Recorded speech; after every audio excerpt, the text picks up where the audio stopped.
Comparing your home phone options is a good idea, especially when you can choose between RevVoice Home Phone and BTC's home phone service.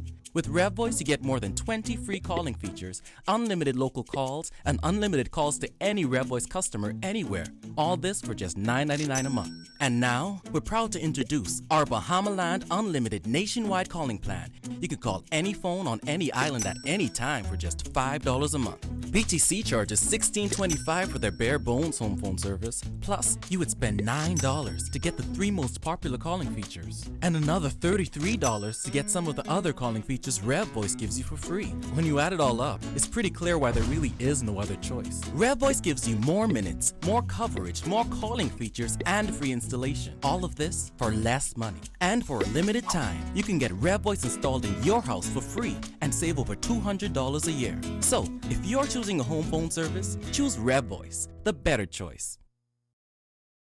Despite being robbed in his home recently, the Deputy Prime Minister says he feels perfectly safe in the Bahamas. No, the Bahamas is not as dangerous as it's made out to be.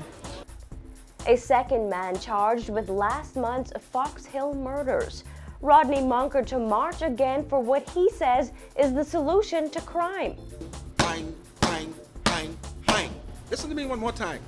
Bahamar launches a training institute to give Bahamians a chance at a new start. What the business community is saying about Moody's negative outlook, plus former Premier Michael Missick is back in the Turks and Caicos Islands. Those stories and more coming up. I'm Nakia DeVoe, and this is NB12.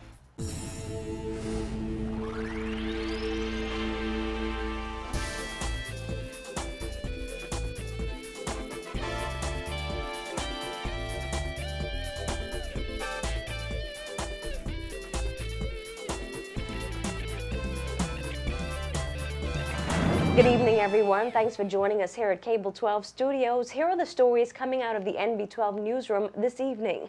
A week after the government revealed its plan to escalate the fight against crime, and a month after he was robbed at his residence, Deputy Prime Minister Philip Brave Davis says the country's crime problem may not be as bad as it seems. Dana Smith has more in this report.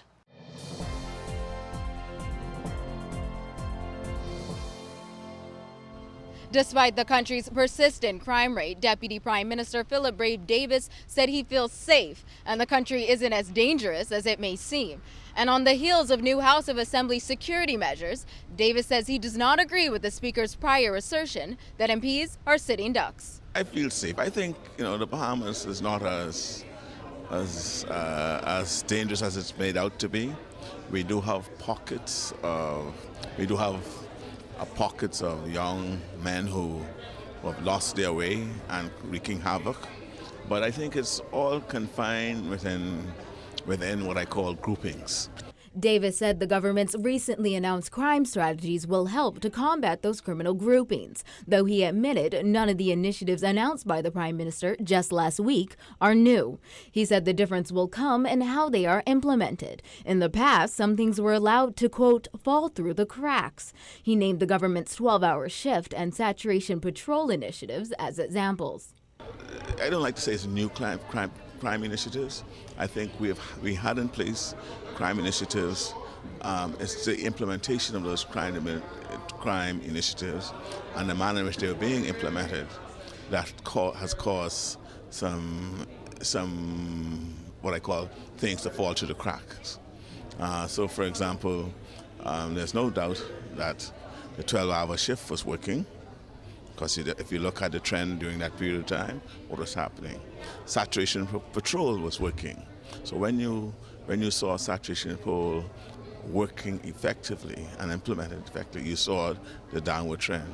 It's when those are no longer being effectively implemented that we have this rise in crimes.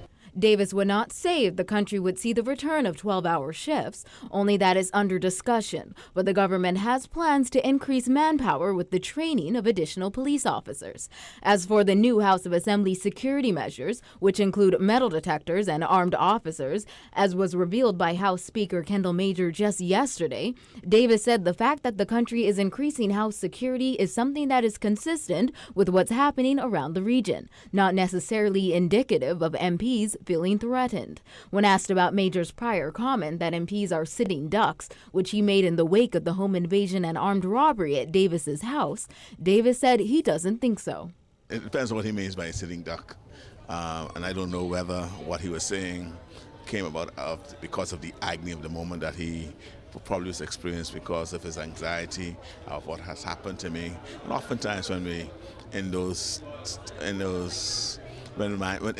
of mindset we say things and the context of it is not properly communicated or conveyed. Whether we are sitting ducks, I don't think we are. I think what is important is that the safety of all Bahamians be taken into account. Nonetheless, Davis said he now has police presence at his home. This comes in the wake of comments that better protection could possibly have stopped the home invasion and armed robbery at his residence early last month when he was acting as prime minister. But ultimately, Davis said he doesn't fear criminals and the country must overcome the fear of crime. We have to find ways and means of eliminating the fear of crime that cripples us. It is that, and that's what I attempted to show, that we ought not to fear crime. We need to look it in the face and deal with it and let the criminals know, we're not afraid of them. I'm not, right? And we are going to eradicate it. Now, if we continue to cower and run away from them, they will take us over. And that is the message that we need to send to this country. That we're not going to run away from you. We're going to meet you on the streets and tackle you there if it's necessary. The House of Assembly will meet tomorrow with the new security measures in effect. From Rawson Square, Dana Smith, NB12. A second man has been charged for last month's Fox Hill murders that shocked the nation. Today, a 25-year-old Dorset Street resident joined his co-accused on remand at Her Majesty's prisons after a magistrate read him his laundry list of charges. Shackled at the feet with his head hanging low, 25-year-old Jermaine Curry stood before Magistrate Andrew Forbes, who took his time listing off the 11 charges in court number 8 today. Curry was charged with 4 counts of murder and 7 counts of attempted murder. He was not allowed to enter a plea to any. Police believe Curry, being concerned with others, murdered Shaquille Demerit, Claudino Davis, Shanique Sands, and Eric Morrison on Friday, December 27th. He is also accused of attempting to kill Samuel Ferguson, Leroy Taylor, Janet Davis, Chino Davis, Jermaine Pratt, John Davis, and Benjamin Demerit on that same day.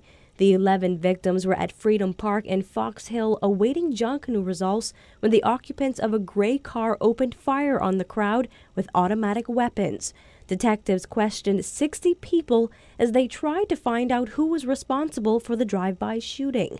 29-year-old Peter Roll of Bernard Road faced the same charges yesterday. Roll cried throughout his arraignment, claiming police had the wrong man and insisted he had an alibi.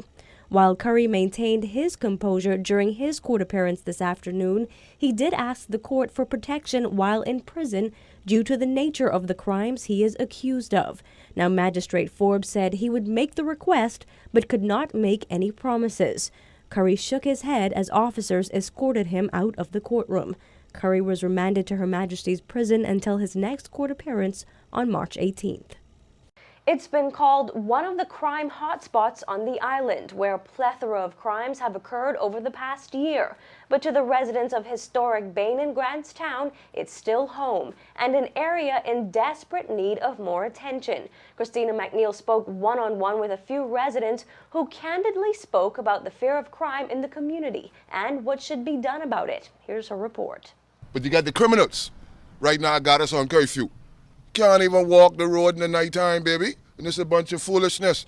They saying they Got them police officers patrolling, doing what? Riding around in our car, eating McDonald's in Kentucky when they supposed to be working.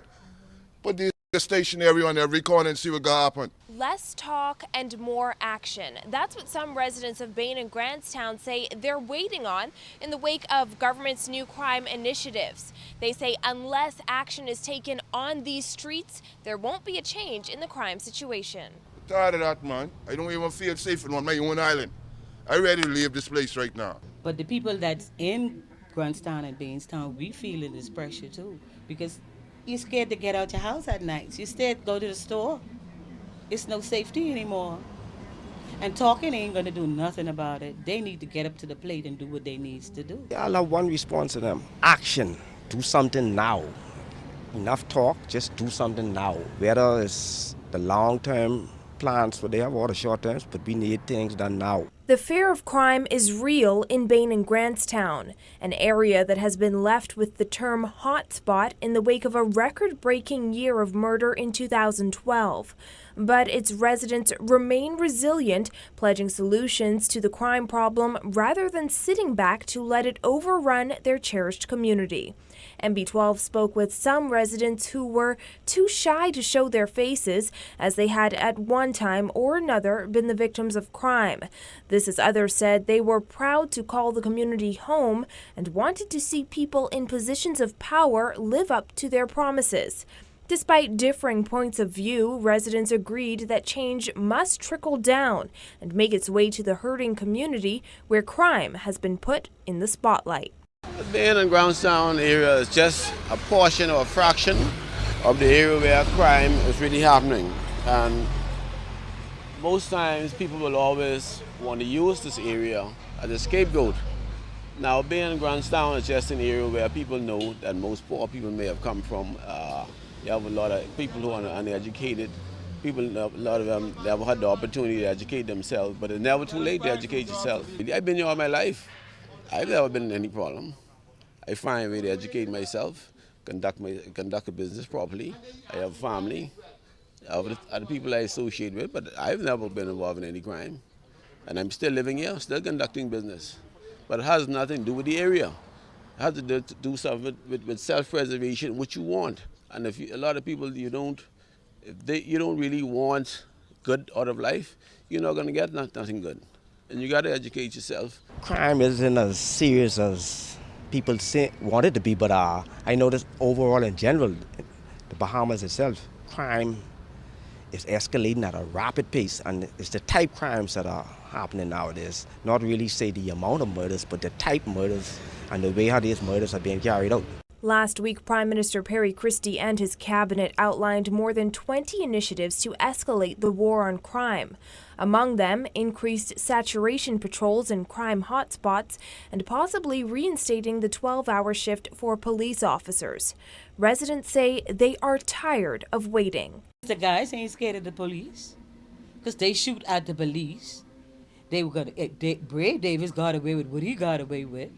And thank God for that, but they needs to do what they needs to do because we have laws. Government ain't doing nothing for nobody. As much as they talk about they can do this and they can do it, to what? All I've been seeing lately is a bunch of casting going on inside the hole, which it don't make no sense. Teach me life, not death. I rather life over everything, eh? Not death, man. They joking around, y'all. From something as small as clearing up an empty lot to placing police officers on street corners, residents say action has to start somewhere. Reporting from Dumping Ground Corner for NB12, I'm Christina McNeil. Though he has marched many times to agitate for the resumption of capital punishment, activist Rodney Munker says he's hoping that his next endeavor will catch the attention of more people due to the record level of murder in the past few years. Munker is having a pro-hanging march on February 1st. This time, he says, he'll have F&M Deputy Chairman Dr. Dwayne Sands working with him to drum up support. Munker says he's also invited the Prime Minister and the leaders of the F&M to join him. As far as Prime Minister Christie's recently announced crime plan, Munker admits that he's heard a lot of it before, but he supports the Prime Minister's efforts. However, he said the Prime Minister should take over as Minister of National Security and make crime fighting his singular focus. To that extent, there should be one referendum.